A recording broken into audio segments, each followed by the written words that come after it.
નમસ્કાર, એશિયાના સૌથી જૂના અખબાર મુંબઈ સમાચારના ડિજિટલ પ્લેટફોર્મ પર આપનું સ્વાગત છે અને હું છું જીગર પંડ્યા। નજર કરીશું મહત્વના સમાચાર ઉપર।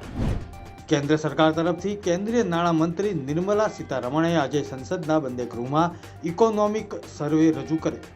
બજેટ સત્રના પહેલા દિવસે વડાપ્રધાન નરેન્દ્ર મોદીએ બજેટમાં મધ્યમ વર્ગ અને ગરીબો માટે મોટી જાહેરાત થશે તેવા મોટા સંકેતો આપ્યા।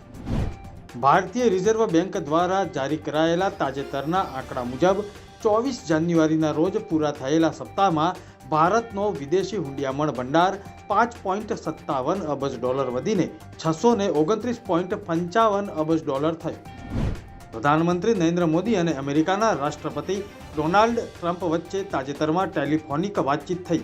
ભારત અમેરિકા વ્યાપક વૈશ્વિક વ્યૂહાત્મક ભાગીદારીને ગાઢ બનાવવા માટે પ્રધાનમંત્રી અમેરિકાની ટૂંક સમયમાં મુલાકાત લેશે। દિલ્હીમાં 5મી ફેબ્રુઆરીએ વિધાનસભાની ચૂંટણી યોજાવાની છે। વડાપ્રધાન નરેન્દ્ર મોદીએ દિલ્હીના દ્વારકા વિસ્તારમાં ચૂંટણી સભાને સંબોધિત કરી। તેમણે સોનિયા ગાંધી અને રાહુલ ગાંધી પર આકરા પ્રહારો કર્યા।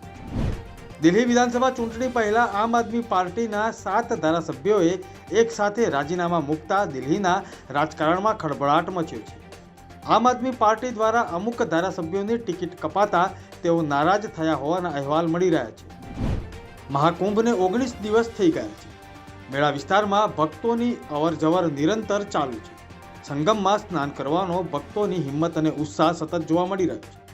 મળતી માહિતી અનુસાર અત્યાર સુધીમાં 29 કરોડ 64 લાખ ભક્તોએ સ્નાન કર્યું। રાજ્યમાં વકીલાત ક્ષેત્ર સાથે સંકળાયેલા LLB પાસ વ્યક્તિ માટે ખુશીના સમાચાર સામે આવી રહ્યા છે। ગુજરાત હાઈકોર્ટ દ્વારા સિવિલ જજની 212 જગ્યાઓ માટે ભરતીની જાહેરાત કરવામાં આવી છે।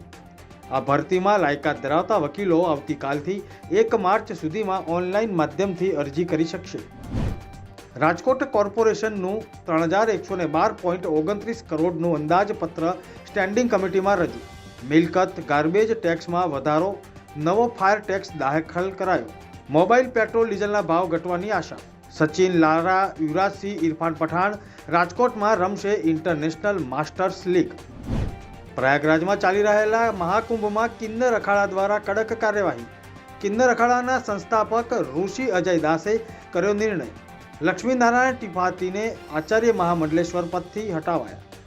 મમતા કુલકર્ણીને મહામંડલેશ્વર પદેથી હટાવવામાં આવ્યા। ગુજરાત રાજ્યમાં સ્થાનિક સ્વરાજની ચૂંટણીની જાહેરાત થઈ ચૂકી છે। ભાજપ દ્વારા વિવિધ જિલ્લાના ઉમેદવારોની યાદી જાહેર કરવામાં આવી છે। ગુજરાત ભાજપના પ્રદેશ અધ્યક્ષ CR પાટીલની સૂચના મુજબ આ યાદી જાહેર કરીને ઉમેદવારોને અભિનંદન પાઠવવામાં આવ્યા છે। આ હતા અત્યાર સુધીના મહત્વના સમાચાર। વધુ સમાચારની અપડેટ માટે જોતા રહો મુંબઈ સમાચારનું ડિજિટલ પ્લેટફોર્મ। નમસ્કાર।